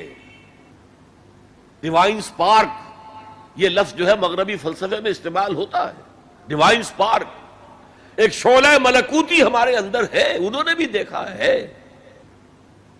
لیکن آج کا انسان خاص طور پر ڈارون کے نظریے کے پھیلاؤ کی وجہ سے، یہ نظریہ بایولوجی کے میدان کا نظریہ تھا اور بایولوجی کے میدان میں اسے تقریباً ریجیکٹ کیا جا چکا ہے، لیکن سوشل سائنسز میں اس طرح پرمیٹ کر چکا ہے، سوشالوجی میں، سائیکالوجی میں اس طرح پرمیٹ کر گیا ہے کہ آج کا انسان اپنے آپ کو سوائے حیوان کے کچھ نہیں سمجھتا. یہ ہیومن ٹریجڈی سب سے اونچی ہے. وہ شرف جو اللہ نے عطا کیا تھا، وہ مقام اور مرتبہ جو اللہ نے عطا کیا تھا، اس سے انسان خود مستعفی ہو گیا. نتیجہ کیا نکلا ہے کہ جیسے ہم کہتے ہیں کہ گھوڑا اور گدھا کیا فرق ہے؟ گھوڑا ذرا ریفائنڈ اینیمل ہے، تمکنت ہے اس میں، گدھا بیچارہ کورس اینیمل ہے. باقی فرق کیا ہے یہ بتائیں؟ اسی طرح انسان اور شمپینزی اور گوریلا میں کیا فرق ہے یہ بتائیں ہمیں. عمل صالح جو ہے وہ اس لیے ہے، اور یہ بھی نوٹ کر لیجئے، جب یہ سورت اتری تو عمل صالح سے کیا مراد تھا؟ شریعت تو ابھی نازل ہی نہیں ہوئی. عمل صالح ایک ہی تھا، ایک ان الذین قالوا ربنا اللہ ثم استقاموا، جنہوں نے کہا ہمارا رب اللہ ہے پھر جم گئے. چاہے مارا جا رہا ہے، چاہے دہکتے ہوئے انگاروں پر لٹایا جا رہا ہے. خباب بن الارت رضی اللہ تعالی عنہ لوہار تھے پیشے کے اعتبار سے، بلایا گیا، حضور پر ایمان لے آئے تھے. انگارے زمین پر بچھا دیے گئے، دہکتے ہوئے انگارے. کہا اتارو کرتا، اتار دیا. لیٹ جاؤ، لیٹ گئے انگاروں کے اوپر. اس لیے کہ حضور کا حکم یہ تھا چاہے تمہارے ٹکڑے کر دیں، چاہے تمہیں بھون دیں، تم نے کوئی جوابی کارروائی نہیں کرنی. کفو ایدیکم، اپنے ہاتھ بندے رکھو. قرآن میں تو یہ کہیں جا کر سورہ نساء میں حکم آیا ہے. ایک زمانہ تھا جب کہ تمہیں حکم تھا کہ اپنے ہاتھ روکے رکھو. مکے میں یہ حکم حضور نے دیا تھا، لہذا لیٹ گئے. پیٹھ کی کھال جلی، چربی پگھلی، اس سے وہ انگارے ٹھنڈے ہوئے. ان الذین قالوا ربنا اللہ ثم استقاموا، پھر جم گئے. یا صرف ایک عبادت دی گئی تھی، راتوں کو کھڑے رہا کرو. یا ایھا المزمل قم اللیل الا قلیلا نصفہ او انقص منہ قلیلا او زد علیہ ورتل القرآن ترتیلا. اے کمبل میں لپٹ کر لیٹنے والے صلی اللہ علیہ وسلم، کھڑے رہا کرو رات کو سوائے تھوڑے سے حصے کے. نصفہ، آدھی رات، اب انقص منہ قلیلا، یا اس میں سے کچھ کم کر لو تو ایک تہائی رات. اور زد علیہ ہے، یا آدھی رات پر اور اضافہ کرو تو دو تہائی رات. اور قرآن پڑھتے رہو پڑھتے رہو پڑھتے رہو پڑھتے رہو. حالانکہ قرآن کتنا نازل ہوا تھا ابھی؟ کیا یہ 30 پارے موجود تھے؟ جو چند آیتیں اتری ہیں، repeat and repeat and repeat and repeat. Hammer them down into your heart and brain. یہ عبادت تھی. باقی نہ ابھی 5 وقتہ نماز ہے، نہ روزہ ہے، کوئی شے نہیں، نہ سود حرام ہے، نہ شراب حرام ہے. تو عمل الصالحات اب ہمارے سامنے جب آئیں گے تو اس کے 2 حصے ہیں. ایک بیسک ہیومن موریلٹی، وہ چیزیں جو تمام ادیان، تمام مذاہب، تمام فلسفوں کے اندر مشترک ہیں. جھوٹ بولنا برا ہے، سچ بولنا اچھا ہے. وعدہ پورا کرنا اچھا ہے، وعدہ خلافی کرنا برا ہے. کسی کی ضرورت پوری کر دینا اچھا ہے اور کسی کو جھڑک دینا برا ہے. والدین کی خدمت کرنا اچھا ہے اور اس سے اعراض کرنا برا ہے. کون نہیں جانتا؟ یہ تو ہے بیسک موریلٹی جو مکی صورتوں میں شروع میں آئی ہے، بہت بہت تکرار کے ساتھ. ارأیت الذی یکذب بالدین فذلک الذی یدعو الیتیم ولا یحض علی طعام المسکین. کیا تم نے دیکھا اس شخص کو جو جزا و سزا کا منکر ہے، آخرت کا منکر ہے؟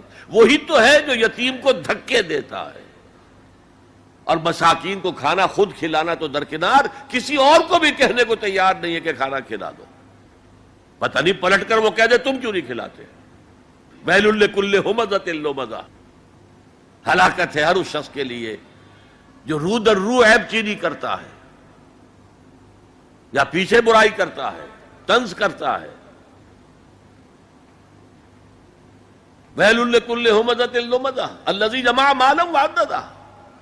مال جمع کرتا ہے، گنتا رہتا ہے، اب میرا بیلنس شیٹ یہاں آ گیا ہے، اب بیلنس شیٹ یہاں آ گیا ہے، پہلے اتنے کروڑ کے ایسٹس تھے، آج اتنے کروڑ کے. اسی حساب کتاب میں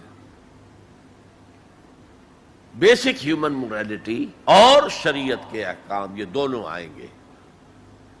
اب وہ شریعت پوری ہو چکی محمد رسول اللہ صلی اللہ علیہ وسلم پر، اب ہمیں اس پر عمل کرنا ہے. اور یہ کوئی بوجھ نہیں ہے، یہ ہماری شخصیت کی نشو و نما کے لیے ہے. میں ایک مثال دیا کرتا ہوں. آپ کسی پہاڑی اسٹیشن کی طرف جا رہے ہوں، گرما کا صدر مقام کوئی ہوتے ہیں پہاڑی، شملہ ہوتا تھا کبھی، تو آپ دیکھیں گے سڑک پر جا بجا نشانات لگے ہوئے، یہاں سپیڈ کم کر لو ورنہ ٹرن ایسا آ رہا ہے کہ ہو سکتا ہے کہ سپیڈ کم نہ ہو تو تمہاری گاڑی جو ہے وہ سیدھی کھائی میں جائے. تو یہ جو کوشنز ہیں یہ اس کی بھلائی کے لیے ہے.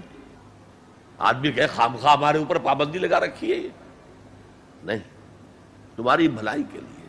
شریعت تمہاری بھلائی کے لیے ہے، تمہاری شخصیت کے صحیح نشو و نما کے لیے ہے، تاکہ تم اس مقام پر پہنچ جاؤ جس مقام پر کہ اللہ تعالیٰ نے تمہیں پیدا کیا تھا.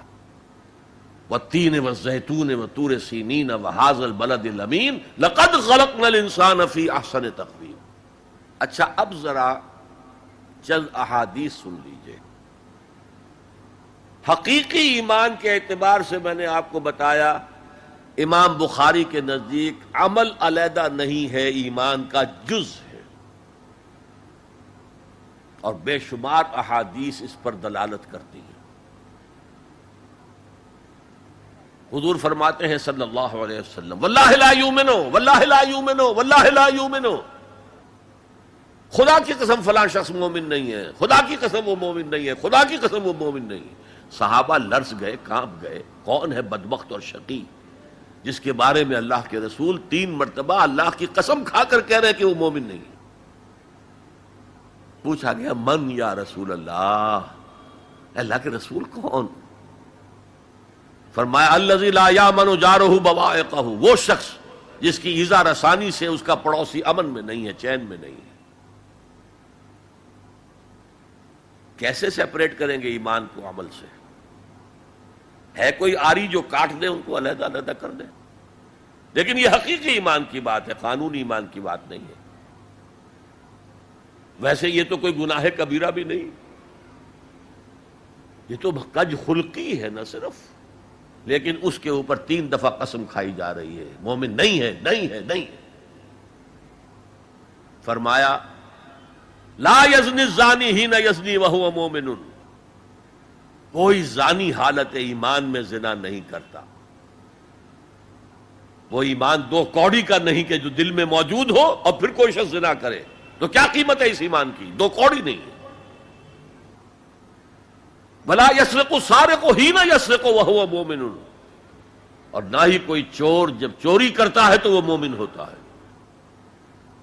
ولا یشرب الخمر حین یشرب وہو مومن، اور نہ کوئی شرابی شراب پیتا ہے تو اس وقت مومن ہوتا ہے، مومن نہیں ہوتا۔ ہاں توبہ کرے تو ایمان واپس آ جائے گا۔ الا الذین تابوا وآمنوا وعملوا الصالحات وعملوا عملا صالحا فاولئک یبدل اللہ سیئات حسنات، ہاں جو گناہ کرنے کے بعد توبہ کریں اور ایمان لائیں، تجدید ایمان کریں، اس لیے کہ گناہ کی وجہ سے ایمان زائل ہو گیا تھا۔ ویسے بعض احادیث سے یہ بھی معلوم ہوتا ہے کہ جب وہ گناہ کر رہا ہے اس وقت وہ ایمان دل سے نکل جاتا ہے، لیکن ایک پرندے کے مانند اس کے سر پر چکر لگاتا رہتا ہے۔ جب گناہ سے فارغ ہو جاتا ہے تو ایمان واپس آ جاتا ہے۔ یہ اللہ کا بڑا فضل اور کرم ہے۔ جیسے کہ وہاں کہا گیا تھا کہ ایمان تو نہیں لائے ہو پھر بھی وَإِن تُطِيعُوا اللَّهَ وَرَسُولَهُ لَا يَلِدْكُم مِّنْ أَعْمَالِكُمْ شَيْئًا إِنَّ اللَّهَ غَفُورٌ رَحِيمٌ، اگرچہ تم مومن نہیں ہو لیکن اس حالت میں بھی اگر تم اللہ کی اور اس کے رسول کی اطاعت کرتے رہو گے تو اللہ تمہارے اعمال کے اجر و ثواب میں کوئی کمی نہیں کرے گا۔ کیوں؟ اللہ غفور ہے، رحیم ہے۔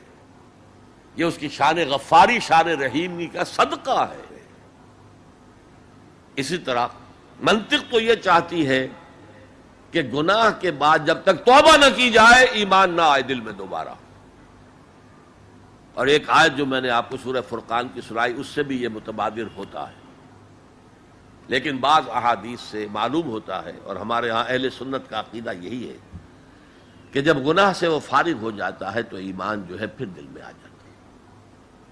لیکن ایمان اور عمل صالح کا چولی دامن کے ساتھ ہے، آپ علیحدہ نہیں کر سکتے۔ ایک اور حدیث حضرت انس رضی اللہ تعالی عنہ فرماتے ہیں، جو 9 برس تک حضور کے خادم خاص رہے، جو فرماتے ہیں قلما خطبنا رسول اللہ صلی اللہ علیہ وسلم الا قال لا ایمان لمن لا امانۃ له ولا دین لمن لا عہد له۔ شاذ ہی کبھی ایسا ہوا ہوگا کہ حضور نے ہمیں کوئی خطبہ ارشاد فرمایا اور اس میں یہ الفاظ نہیں کہے، گویا کہ ہمیشہ اپنے خطبے میں یہ حدیث بیان کرتے تھے آپ، جس شخص میں امانت داری کا وصف نہیں ہے اس کا کوئی ایمان نہیں، کیٹیگوریکل سٹیٹمنٹ ہے، کوئی ایمان نہیں۔ اور جس شخص میں ایفائے عہد کا مادہ نہیں اس کا کوئی دین نہیں۔ دین تو نام ہے، آپ عہد کرتے ہیں اللہ سے ایاک نعبد و ایاک نستعین، اے اللہ ہم تیری ہی بندگی کرتے ہیں اور کرتے رہیں گے، اور اے اللہ ہم تجھ ہی سے مدد مانگتے ہیں اور مانگتے رہیں گے۔ جو شخص چھوٹی چھوٹی باتوں میں وعدہ خلافی کرے وہ اتنے بڑے وعدے کو نبھائے گا جو پوری زندگی کے اوپر حاوی ہے. تو یہ نوٹ کر لیجئے، لیگل لیول پر، لیگل ایمان کے لیول پر ایمان علیحدہ، عمل علیحدہ. حقیقی لیول پر، قلبی ایمان والے لیول پر ایمان اور عمل صالح گتھے ہوئے ہیں، چولی دامن کا ساتھ ہے، ان کو ایک دوسرے سے جدا کرنا مشکل. اب آئیے تیسری شرط، وَتَوَاصَوْا بِالْحَقِّ. انہوں نے آپس میں یا بہت زیادہ شدت کے ساتھ، باب تفاعل کے اندر دو خواص ہیں، مل جل کر کوئی کام کرنا یا مبالغہ ہوتا ہے، بہت شدت سے وہ کام کرنا. میں ان دونوں کے اعتبار سے ترجمہ کروں گا. اور وصیت کا لفظ آتا ہے ہمارے ہاں جب کوئی شخص مرتے ہوئے جو بات کہتا ہے، اہم ترین بات جو سمجھے گا وہی تو کہے گا نا. وہ لوگ آپس میں ایک دوسرے کو حق کی نصیحت کرتے ہیں یا وہ عوام الناس کو حق کی وصیت کرتے ہیں بڑی شدت کے ساتھ. دونوں ترجمے ہو گئے. یہ عمل صالح اور ایمان کا لازمی تیسرا نتیجہ ہے. دیکھیے فزیکل لا بھی یہ ہے، اگر کہیں بھٹی ہے آگ کی تو اس سے حرارت ماحول میں نفوذ کرے گی. اگر برف کی سل رکھی ہوئی ہے تو اسے برودت، ٹھنڈک ماحول میں پھیلے گی. اگر کسی میں عمل صالح اور ایمان ہے تو ممکن نہیں ہے کہ اس کی ذات سے نیکی کا پھیلاؤ نہ ہو، نیکی اس کی ذات سے نہ نکلے، نہ دوسروں تک پہنچے. It's a physical phenomenon. Number 2، یہ شرافت اور مروت کا تقاضا ہے. اگر آپ کو اللہ نے ہدایت دی ہے، شیئر اٹ ود ادرس. شرافت، مروت.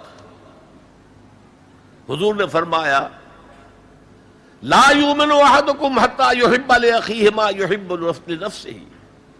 تم میں سے کوئی شخص مومن نہیں ہو سکتا جب تک کہ وہ اپنے بھائی کے لیے بھی وہی بات پسند نہ کرے جو اپنے لیے پسند کی. اگر تم اسلام لے آئے ہو، ایمان لائے ہو، نیک عمل کر لیے، بھائی اپنے بھائیوں تک پہنچاؤ جن سے تمہیں محبت ہے، جن کے ساتھ خلوص ہے، جن کے ساتھ اخلاص ہے. یہ دوسری بنیاد ہے کہ ایمان اور عمل صالح سے تواصی بالحق خود بخود برآمد ہوگا. اور ایک تیسری بات ہے حمیت، غیرت. میں یہاں آپ کو ایک حدیث سنا رہا ہوں. ایک طویل عرصے تک اپنے زمانہ طالب علمی میں یہ حدیث خطبہ جمعہ میں سنتا رہا. مولانا تھانوی رحمۃ اللہ علیہ نے جو خطبات جمعہ مرتب کی ان میں یہ حدیث ہے. حضور ارشاد فرماتے ہیں اوحى اللہ عز وجل الی جبرائیل علیہ الصلوۃ والسلام ان اقلب مدینۃ کذا وکذا باہلھا. اللہ تعالیٰ نے وحی کے ذریعے سے حکم دیا حضرت جبرائیل کو کہ فلاں فلاں بستیوں کو الٹ دو، تلپٹ کر دو. جیسے سدوم اور عامورہ کی بستیوں پر عذاب آیا تھا ویسا عذاب ان بستیوں کے اوپر لے آؤ. قال فقال، حضور فرماتے ہیں کہ اس پر حضرت جبرائیل نے عرض کیا یا رب ان فیہا عبدک فلان لم یعصک طرفۃ عین. اے اللہ میں اس بستی کو الٹ دوں، اس میں تو تیرا فلاں بندہ بھی ہے جس نے کبھی پلک جھپکنے جتنی دیر بھی کسی گناہ میں بسر نہیں کی. اب آپ کسی آدمی کی نیکی کا تصور کیجئے.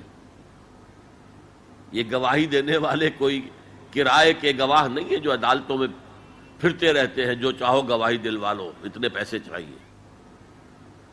جبرائیل ہے. اور کس کی جناب میں کہہ رہے ہیں؟ جہاں ابو جہل بھی جھوٹ نہیں بول سکے گا. یا رب ان فیہا عبدک فلان لم یعصک طرفۃ عین.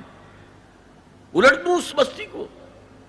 اب جواب سنیے، قال فقال، حضور فرماتے ہیں اس پر اللہ نے فرمایا اقلبها علیہ وعلیہم، الٹو اس بستی کو پہلے اس بدبخت پر اور پھر دوسروں پر. فإن وجهه لم يتبعر في ساعة قط، اس لیے کہ میری غیرت کی وجہ سے کبھی اس کے خون نے جوش نہیں مارا، اس کا چہرے کے اوپر خون نہیں آیا. آپ کو کوئی ماں کی گالی دے، اگر تو آپ میں جان ہے تو وہ جانے دیں گے اس کو، اور اگر جان نہیں ہے، آپ اس کا مقابلہ نہیں کر سکتے، تب بھی غصہ آئے گا، کانپیں گے آپ غصے کی وجہ سے، چہرہ آپ کا سرخ ہو جائے گا، یہ تو کم سے کم ہوگا نا. لیکن یہ اللہ کا بندہ اپنی نیکی میں لگا رہا، اس نے دیکھا نہیں ماحول میں کیا ہو رہا ہے. ماحول میں اللہ کی شریعت کی دھجیاں بکھیری جا رہی ہیں، ماحول میں اللہ کے احکام پاؤں پہلے روندے جا رہے ہیں، یہ لگا رہا تو فقط اللہ اللہ اللہ، یہ زیادہ بڑا مجرم ہے. لہذا بستی کو پہلے اس پر پلٹو اور پھر دوسروں پر. یہ ہے تعلق تواصی بالحق کا ایمان اور عمل صالح کے ساتھ. یہ میں پہلے عرض کر چکا ہوں، اس تواصی بالحق میں اصطلاحات بہت سی ہیں. حق کی دعوت دینا، اللہ کی طرف دعوت دینا حق ہے نا، اللہ کی ذات حق ہے. ذالک بأن اللہ هو الحق. تو تواصی بالحق میں کیا ہوگا؟ ادع الی سبیل ربک بالحکمۃ والموعظۃ الحسنۃ وجادلہم باللتی احسن.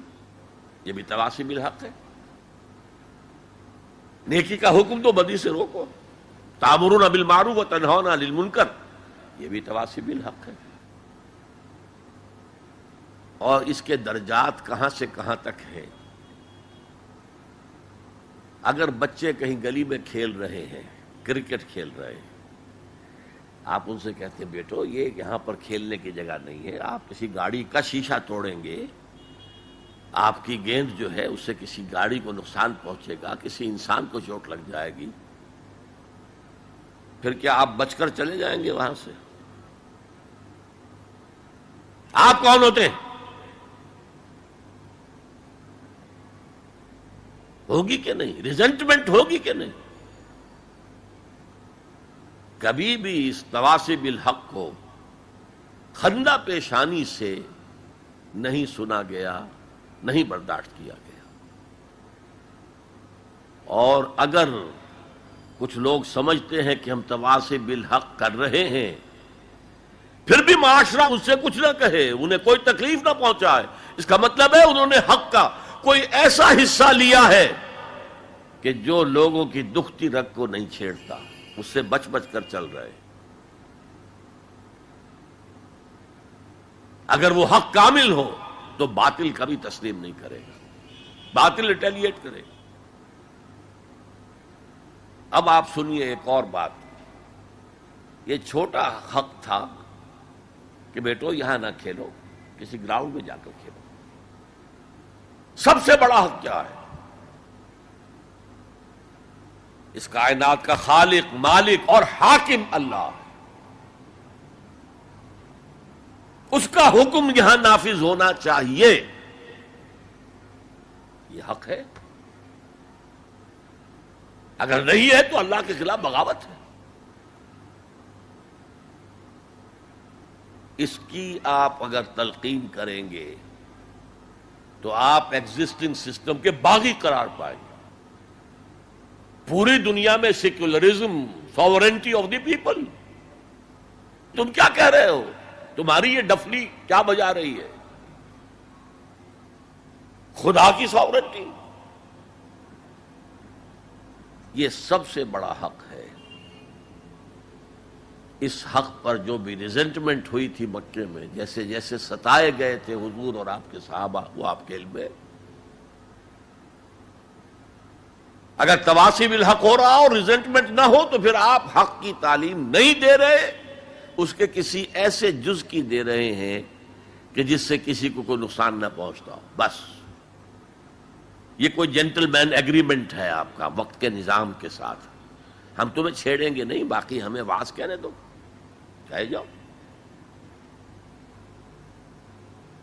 اسی لیے فرمایا من رأى منکم منکرا فلیغیرہ بیدہ، جو شخص تم میں سے کسی منکر کو دیکھے، کسی بدی کو دیکھے، کسی خلاف حق بات کو دیکھے، اس کا فرض ہے کہ اسے طاقت کے ساتھ اپنے ہاتھ سے روکے. فَإِن لَمْ يَسْتَطِعْ، اگر اس کی طاقت نہ ہو، فَبِلِسَانِهِ، تو زبان سے تو کہہ دو کہ خدا کے بندے یہ کام نہ کرو، یہ غلط ہے، یہ حرام کام ہے، اللہ کے غضب کو دعوت نہ دو، یہ تو کہہ دو. اور اگر زبانوں پر بھی تالے ڈال دیے گئے ہوں تو پھر کم سے کم دل سے شدید نفرت کرو. اگر یہ بھی نہیں ہے تو پھر ایمان نہیں ہے. ذالک اضعف الایمان، یہ ایمان کا کمزور ترین درجہ ہے. من رأى منکم منکرا فلیغیرہ بیدہ فإن لم يستطع فبلسانہ فإن لم يستطع فبقلبہ وذالک اضعف الایمان، یہ ایمان کا کمزور ترین درجہ ہے. اگر یہ بھی نہیں ہے، بدی کو پھیلتے ہوئے، پھلتے ہوئے، پھولتے ہوئے ہم دیکھ رہے ہوں اور ہماری نیند میں بھی خلل نہ آئے، ہماری غیرت جوش میں نہ آئے، ہم اس کو بدلنے کی کوئی صحیح نہ کریں، ہمیں اس کا افسوس تک نہ ہو، وائے ناکامی مکائے کارواں جاتا رہا، کارواں کے دل سے احساس زیاں جاتا رہا، تو پھر ایمان کا کیا سوال ہے؟ اسی مضمون کی ایک اور حدیث ہے، یہ حضرت ابو سعید الخدری رضی اللہ تعالیٰ عنہ سے، اور مسلم شریف کی روایت ہے جو میں نے آپ کو سنائی. اسی مسلم شریف میں عبداللہ ابن مسعود سے روایت ہے. قال النبی صلی اللہ علیہ وسلم ما بعث اللہ من نبی فی قومہ من قبلی الا کان لہ اصحاب وحواریون یاخذون بامرہ ویقتدون بسنتہ. اللہ تعالیٰ نے جس قوم میں بھی کسی نبی کو مبعوث کیا، اس میں اس کے کچھ نہ کچھ صحابہ، کچھ حواری ہوتے تھے، تھوڑے ہوں زیادہ ہوں. وہ کیا کرتے تھے؟ اپنے نبی کی سنت کو مضبوطی سے پکڑ لیتے تھے اور ان کے حکم کی پیروی کرتے تھے. ثم انہا تخلف من بعدہم خلوف، پھر ہمیشہ ایسا ہوتا رہا کہ ان کے بعد ایسے ناخلف پیدا ہو گئے، یقولون ما لا یفعلون ویفعلون ما لا یؤمرون، جو کہتے تھے جو کرتے نہیں تھے، اور کرتے وہ تھے جس کا حکم نہیں دیا گیا. میلاد النبی کے جلوس نکل رہے، اللہ کے رسول نے حکم دیا تھا؟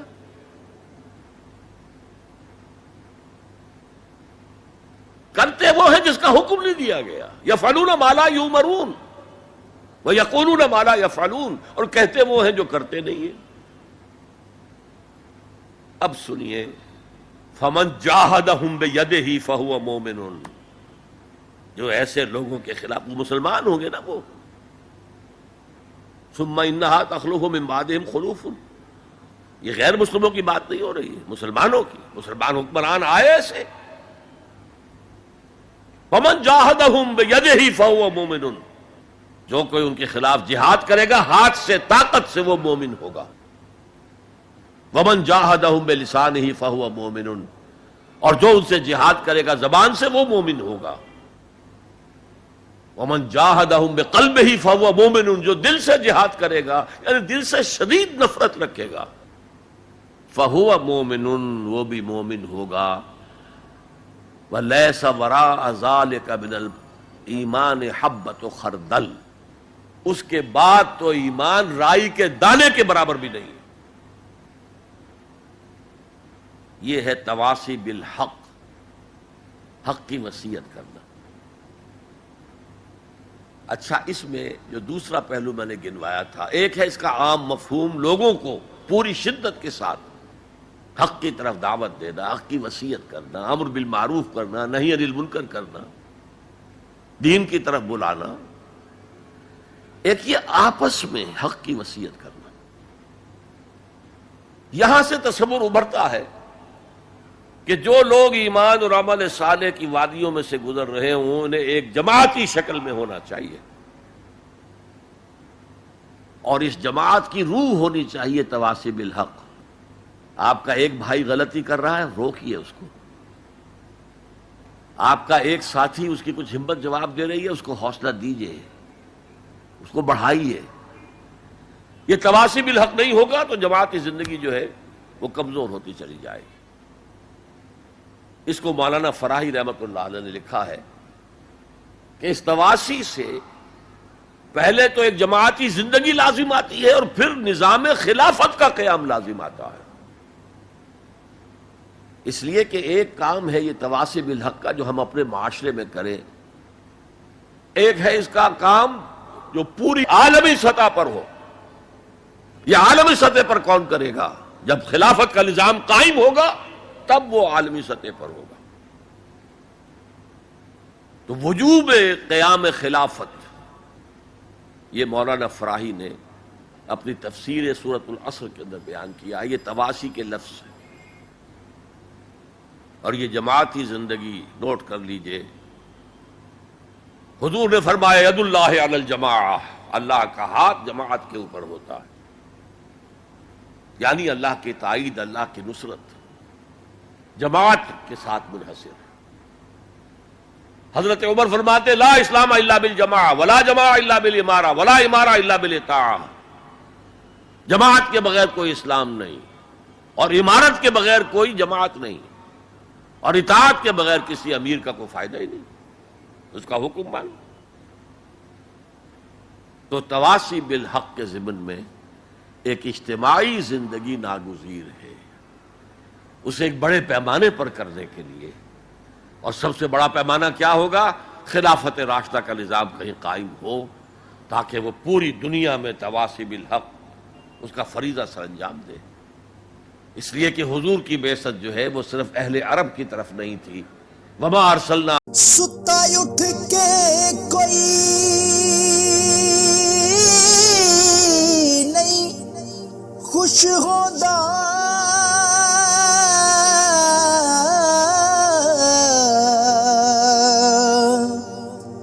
بڑے ستے جگا کے میں ویکھیا